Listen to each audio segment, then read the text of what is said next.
Australia's big supermarkets have been locked in a price war for the past year, and that's been good news for consumers, with grocery prices falling as a result. But it's not so good for suppliers. They say supermarkets are growing bigger and more profitable by screwing suppliers to cut their costs. It's sending some farmers and growers to the wall and leading to calls for the Australian government to follow Britain's lead and confront supermarket might. Greg Hoy reports.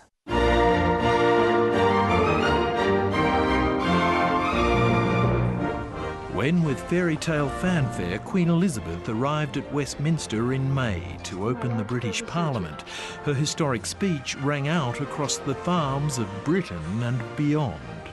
My government will introduce legislation to establish an independent adjudicator to ensure supermarkets deal fairly and lawfully with suppliers. Great news from Westminster for British farmers, and a great blow to Britain's big supermarkets, which had mounted fierce resistance. They have got almost unlimited power, and they don't tend to use that power particularly responsibly.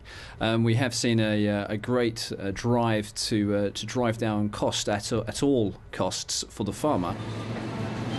In Australia, the supermarket sector is twice as concentrated as Britain's. We potentially have the most concentrated supermarket sector in the developed world.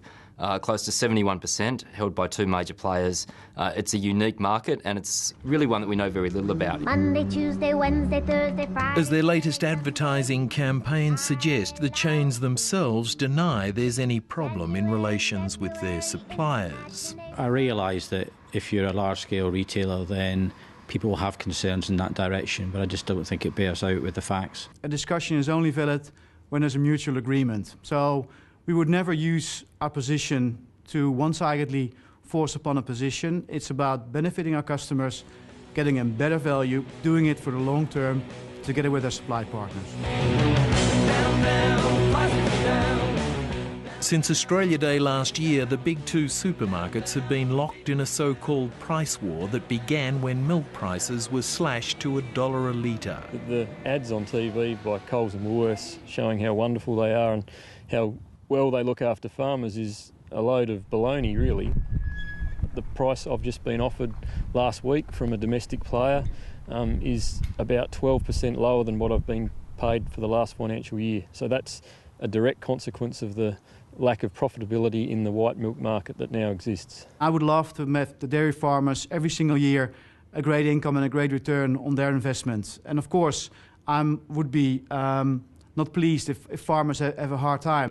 But Australia's National Farmers Federation has appealed to all politicians to agree to legislate to give primary producers protections like those proposed for British farmers.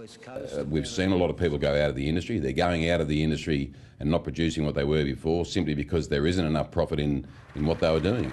The really important part is that they get a level playing field. There's no question there are many who happily supply the large supermarket chains. 2 weeks ago, this bulletin from the Australian Food Processors Association, AGFA, complained to members of heavy-handed tactics by Woolworths buyers in pushing supplier prices down. Yes, we're having discussions with our vendors, and we're doing it in a very consistent way, but with a long-term objective and for the benefit of our customers. But the Food Association's bulletin noted the AGFC understands over 50 companies have held discussions with the ACCC on a broad range of issues directly resulting from market dominance of the two supermarkets. At the moment, I'm speaking to you anonymously because we have a business that I feel would suffer from retribution because of the chain's behaviours. I believe they need to really consider the way they're treating local manufacturers on a commercial level to ensure there is sufficient margin for that business to survive and continue to employ people. ACCC sources say it's taking seriously its discussion with up to 50 suppliers, but a decision as to whether any action is possible is still months away. The consumer group Choice has also had discussions with suppliers on the basis that their identities will not be divulged. Suppliers like the man that we'll call Bruce X. We're going to see local manufacture dry out because businesses won't deal with them or can't deal with them, and the business will go overseas. Do you force suppliers to fund discounts and promotions? No, there's a negotiation process which takes place with all suppliers. And it's not just in discussion with Coles and the suppliers, it's the way that all retailers operate around the world, and I think all suppliers operate around the world. Eventually you come to an arrangement that should be a win-win for both parties. The power of the growth of a supplier and their future is in their own hands. By making sure customers ask for their products, customers see that there's a need for those products in our shelves, and they come to us and ask for it. Woolworths will often say that their contracts are being offered to Australian growers, but Australian growers don't take them. And often 9 times out of 10, you find that the grower isn't going to get a reasonable return or make ends meet on the contract that's being offered. So that's when the contract goes offshore. So that symbiotic relationship isn't there anymore. It's just take, take, take. Though between them they now turn over more than $60 billion a year. The big two supermarkets insist they are champions of the consumer in delivering their discounts. We often feel that the consumer's voice isn't heard in all of this. But consumer advocacy group Choice and others aren't so convinced. We're not seeing a commensurate fall in profits. Coles and Woolworths have in fact increased their market share, and in many ways that's been at the expense of the smaller players. They're not only owning the shelves, they're owning the brands on the shelves. Both Choice and the Food and Grocery Council have joined the call for an enforced code of conduct and ombudsman. Supermarkets say that's unnecessary, that Australia already has an ombudsman. The Food and Grocery Ombudsman, which itself concedes is an ombudsman in name only, and in fact is more of a voluntary mediator.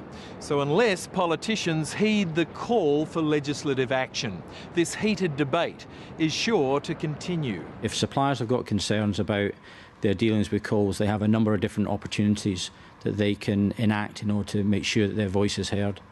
You know, we've got a policy here where they can write to us directly in Coles on a confidential basis. We need this to be looked into seriously, and the government to understand that if you want full employment and you want a happy community, everyone needs to be given the opportunity to make a living and just have a fair go in the Australian system.